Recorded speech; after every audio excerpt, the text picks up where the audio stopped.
আমরা একটা 28 নম্বর ম্যাথটা সমাধান করব। খুবই সহজ এবং সুন্দর একটি ম্যাথ, যেটা আমাদের দেবব্রত স্যার আমাদের শিখিয়েছেন বিসিএ ব্যাংকিং ক্যারিয়ার একাডেমির প্রতিষ্ঠান থেকে, প্রতিষ্ঠানের সিনিয়র শিক্ষক স্যার আমাদের। আচ্ছা, আমরা দেখি অঙ্কটি। Nafiza bought a ticket of a match of টাকা 25। বলছে নাফিজা একটি ম্যাচের টিকিট কিনেছে, ক্রিকেট ম্যাচের টিকিট কিনেছে, যেটা ফি ছিল কত বা দাম ছিল কত, 25 টাকা। অ্যান্ড লেটার পরক্ষণে সোল্ড দ্য টিকিট, এই টিকিটটি বিক্রি করেছে টু রায়দা। রায়দার কাছে সে বিক্রি করেছে ফর টাকা 75। সে কত টাকা বিক্রি করেছে? 75 টাকায় বিক্রি করেছে।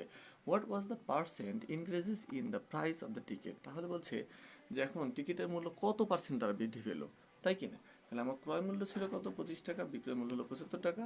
ক্রয় মূল্য কত পার্সেন্ট দ্বারা বৃদ্ধি পেলো?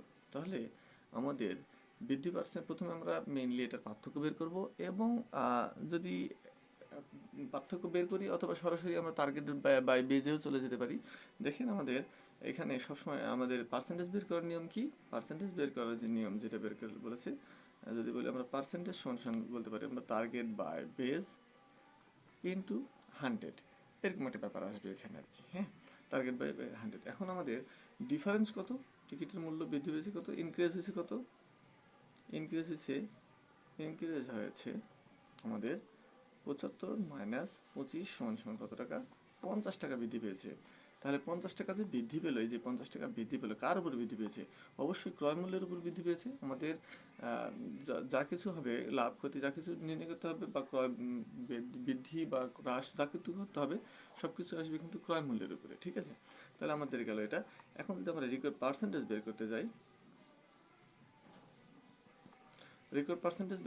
আমাদের বৃদ্ধি পেয়েছে কত? 50 টাকা। কার উপরে? 25 টাকার উপরে।